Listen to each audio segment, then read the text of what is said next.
Dating gawi, Killua. Malakas ka pala ha. Subukan mo kaming dalawa. Aba, ang mga batang ito, pasasayahin ako.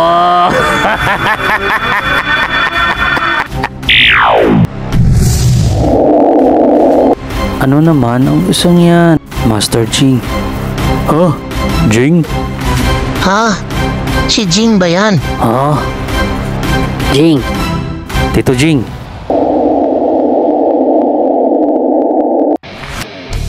Ha? Mukhang kakaiba ang isang ito. Sabi ko na nga ba, si Master Jing yun. Jing, Tito Jing? Parang iba yata, Gon. Parang iba yata ang aura ni Jing. Talagang matanda ka na nga, Zeno. Ganyan talaga kapag gaganahan si Jing. Nakakapagtaka. Dapat ay bawas na ang aura niya. Pero bakit parang nag-uumapaw pa ito? si Jing yan, Killua. Talaga? Pero parang galit yata, Gon. Sa susunod, hahayaan na kita magulpe. Ikaw naman? Biro lang yun. Mukhang maganda ang mangyayari ngayon.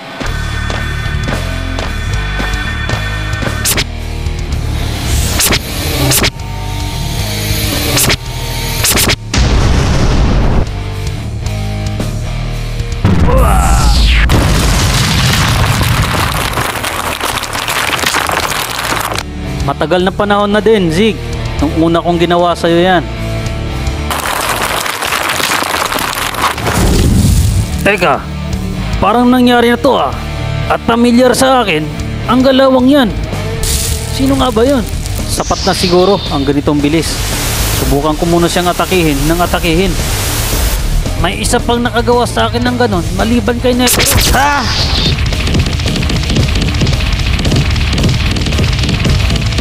Napakabilis at kayang-kaya ni Jing sumabay kahit na sino pa ang makakalaban niya.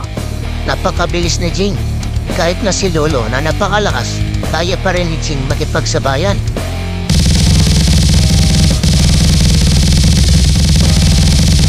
Napapabilib talaga ako ng tatay ni Gon na si Tito Jing.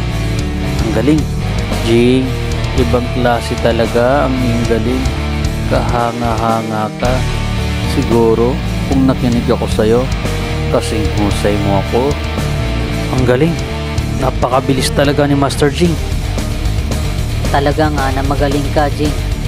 Totoo nga, ang sabi ni Chairman Netero na isa ka sa pinakamalakas at pinakamagaling na hunter. Masasabi ko talaga na ibang klase ang taong ito. Napakalakas ng isang ito. Iba siya. Meron pa palang pwedeng sumabay sa lakas nating dalawa.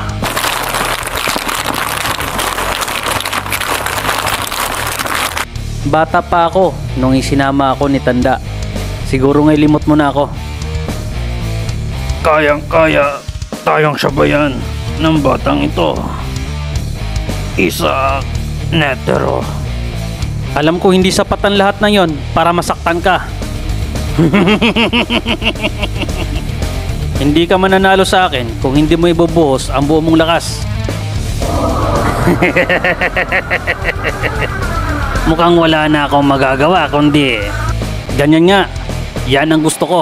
Ang labanan ka ng buo mong lakas. mukhang napaghandaan mo na yata na mawala sa mundong ito.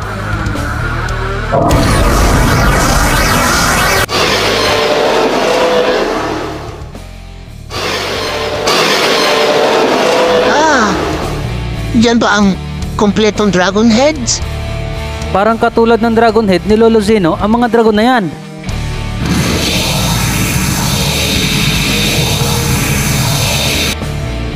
Tama ka dyan, Killua. At mas madami nga lang ang mga ito. Ano pang inaantay mo dyan? Umpisahan mo na magpaalam sa iyong mga kaibigan dahil ito na ang iyong magiging katapusan.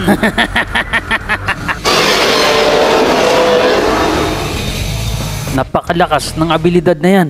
Kaya kailangan ko maiwasan ang bawat atake niya. Kailangan ko makagawa ng paraan bago ako tamaan. Hindi mo na nga pala kailangan magpaalam dahil isusunod ko rin naman sila. Ito na ang inyong magiging katapusan. Napakalakas. Malaki ang pagkakaiba ng dragon niya sa dragon ko. Pero kamukha mo ang mga dragon niya, Zeno. Nagsisisi na talaga ako, Hisoka. Naniligtas pa kita. Ikaw naman? Biro lang yon. Puro ka biro. Napakalakas ng kapangyarihan niya, Gon. Delikado si Tito Jing. Oo nga, Killua. Napakalakas niya. Ano na kaya ang gagawin ni Jing? Masyadong delikado. Hindi pwedeng lumapit. Ganito na lang. Subukan mo to! Baliwala ang mga ginagawa mong yan.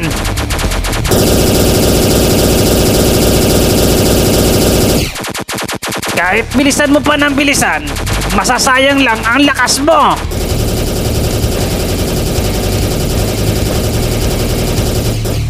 Ibang klase ang matandang ito. Sa sobrang lakas ng kanyang aura, kaya hindi tumatalab ang mga panira ni Jing. Ito naman si Jing, tila hindi nauubusan ng lakas. Ito ang labanan ng mga tunay na malalakas. Ako naman!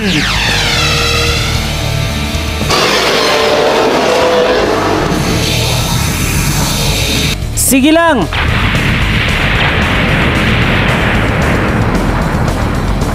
Jing! Tito Jing! Ang lakas! Ngayon ay maglalaho ka na!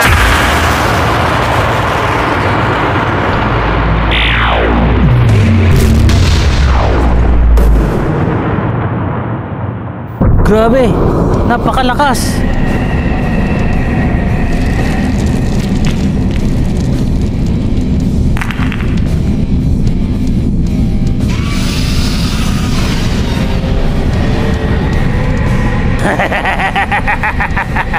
Ngayon, kayo naman ang kasunod!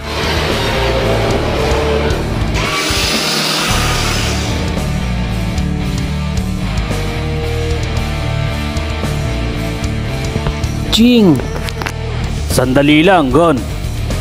Huwag kang mag-alala, Gon. Natitiyak kung ayos lang si Jing. Talaga po, Tito Silva? Hindi ganong kadaling talunin ang iyong ama.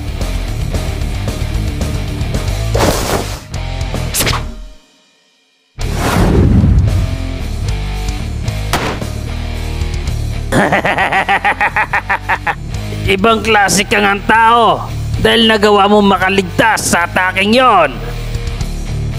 Huwag ka na kasing magpigil. Ibigay mo na ang lahat ng lakas mo.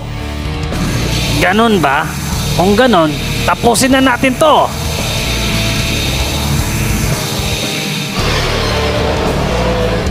Yan ang pinakagusto kong marinig kanina pa. Humanda ka na!